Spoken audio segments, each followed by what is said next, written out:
everybody, and welcome to All About Africa. I am your host, Imoitinya. So thank you for watching. Let's jump right into today's episode. Now, I have a very sensitive question. So let me just go ahead and ask my question. Let's get it out as soon as possible. And the question is this: how many slaves have worked for you? How many slaves have worked for you? It's a very dangerous question to ask anyone. Now, I don't want you to see this in form of race. I'm really speaking on humanitarian terms, right? So humanitarian crisis, that's what my question is alluding to. So not race, humanitarian situation. Let's jump right into it.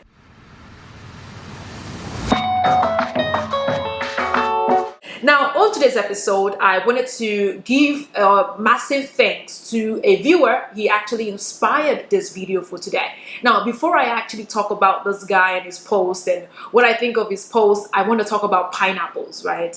Yes, we're going to talk about him a little bit later. But pineapple is one of my favorite fruits. I love pineapple because it's so good. It's so tasty. But do you know that I don't eat pineapples in the US? I rarely buy pineapples because I don't like the way it tastes. Now, because the ones in Africa are just too good. They're just very tasty. I've left more than 20 years now, and I'm still craving for the pineapples that we have back home.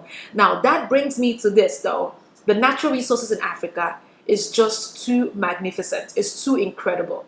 And I'm going to be giving you some highlights and also talk about the misuse of these resources. Just to give you some highlights, right? Africa is home to some 30% of the world's mineral reserves, right? You find that in Africa.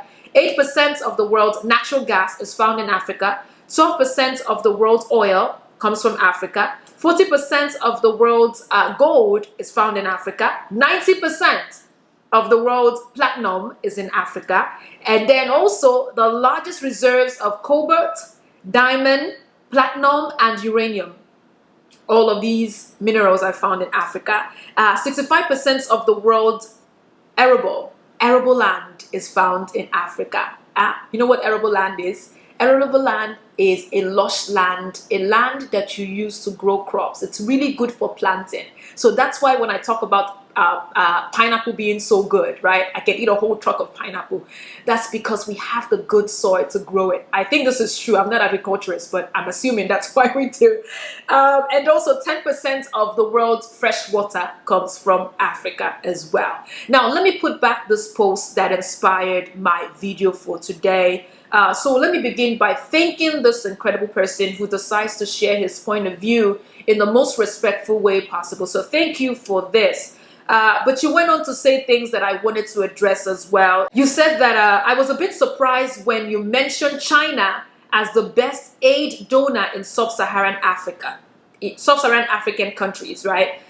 You said because honestly, that's fake. And then you went on to say that China deals with infrastructural development, which is the backbone for economic development of any country. I don't disagree. Yes, infrastructure is the backbone for any countries when it comes to development. I absolutely agree with you, right? So you said for us not to blame China, we should blame the West because they are the ones who've been in our countries for decades, giving us these monies that has created dependencies over time, right? Now, I want to just correct some things here. I didn't say that China is bad for giving us money. What I said is that there is no way Chinese people would give us money without us paying back, right? Yes, they are building railroads, bridges, and hospitals, and whichever the case may be, but we are paying back in 100-fold. Either we're paying back with our lives, we're paying back with our souls, we're paying back with the health of our children, we're paying back with the bodies of our people. We're giving something that is much more valuable than what they're giving us. And to be honest with you, what is China giving to Africa that Africa can't give to herself? I want you to think about that for a second. What are they giving us that we can give to ourselves? Because the thing is, when we leave our countries, you ever notice that every Nigerian that has left Nigeria, every Kenyan that has left Kenya, when they go to other countries, they succeed. That's because our problem is not psychological. Our problem is environmental. So we have to address the environmental issues here. And if we keep opening our continent for people to extract our minerals, then yes, we are not being responsible as Africans. Now, last time I talked a little bit about the Congo. And I didn't go into details about that country being the wealthiest in the world, but yet the poorest. But could you believe that Congo actually produced 70% of the world's cobalt minerals? That's what it's called. Now, cobalt is key component of batteries, right? For a lot of us with laptops, a lot of us with phones, and now we're looking at electric cars, right? We need cobalt to actually help us produce these items. Now, the UK is looking to have more electric cars on the road, right, in a couple of years from now. And if UK is looking to have more electric cars, that means that the demand for cobalt mineral is going to go up, right? One of the biggest cobalt mining production is in Congo. I did not know this. But guess who's in charge of this mining production? China. And guess who's working for the Chinese people? Africans. A child as young as 3 years old is working in a mining field. A 3-year-old boy, girl, is digging out minerals that are extremely dangerous for any person's health. Pregnant women are also found in these fields digging for cobalt as well, right? Fathers are also found in this field working long hours and staying away from their children as well. So yes, if China is building roads and building infrastructure development and giving us things that we can't give ourselves, it looks like we can't give ourselves, then yes, we're going to be paying hefty price for these things. And we are paying hefty price with our bodies. We are paying hefty price with the future of our children, with our health as well. So let's talk, I didn't want us to think about the transatlantic slave trade when I asked that question, how many slaves are working for us, right? I asked that question because any person with a cell phone has cobalt in the cell phone. And at some point, somebody has performed some kind of illegal labor in producing that cell phone for us. So it's something for us to think about when it comes to humanitarian crisis, right?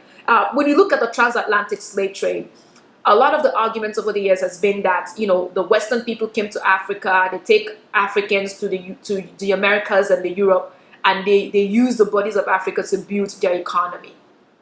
That's true, right? That's very true.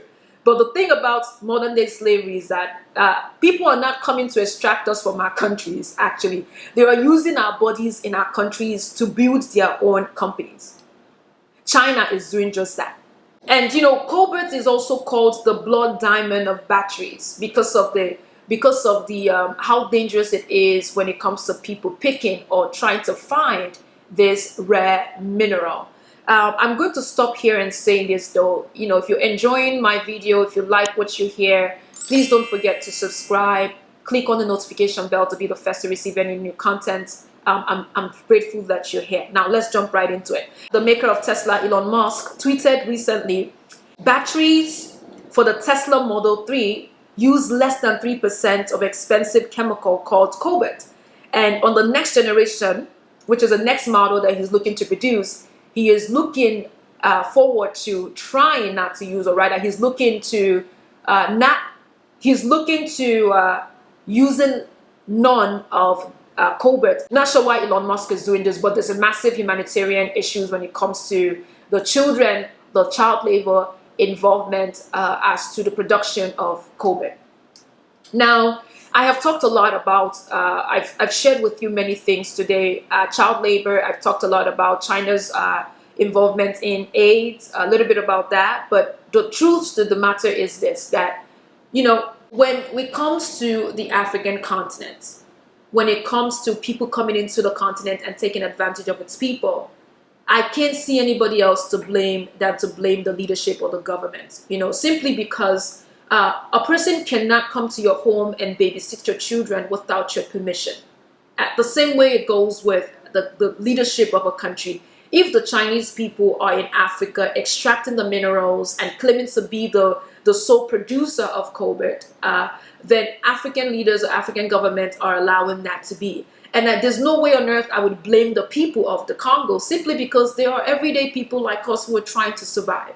So a person will do whatever it takes to provide food for their family. And that's the truth. That's the real reality. So if the government, the Congolese government rather, decides not to produce laws that regulate, labor laws that regulate these different mistreatment of its own people, then the ill treatment of the Congolese, and as well as every other part of Africa, will continue.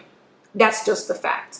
So I'm going to open this up to a conversation. But before I let you go, though, I want to show you this video that got my attention, that kind of made this conversation a lot more lighter, because I've been talking about a lot about heavy subject for quite a while. And so let's take a look at this cow. The cow made me laugh. So let's look at this cow very quickly. Buenas tardes, perdona, para Bolonia. Venga, gracias. Okay, so now when I saw this video, I said to myself, if this cow can give directions, there's no way on earth we as people can't redirect our lives. There's no way on earth we can use the minerals and the resources, the natural resources in our home country to better ourselves. Those resources are there for a reason. They are there for us to use to better ourselves. We can be the wealthiest countries, or the wealthiest continents rather, in the world and be the poorest. It just sounds bizarre to me. But I'm going to open it up to a dynamic, a healthy conversation. I do want to thank my the inspiration for my video today. So, sir, I thank you. Thank you to those who've been commenting on my videos, for those writing me privately. Thank you all for watching this video. Thank you all for your comments. Keep those coming, and also share with me some ideas that you would like me to cover as well. Yes, thank you again, and I will see you next time. Don't forget to subscribe. Click on the notification bell to be the first to receive any new content, and I'll see you next time for sure.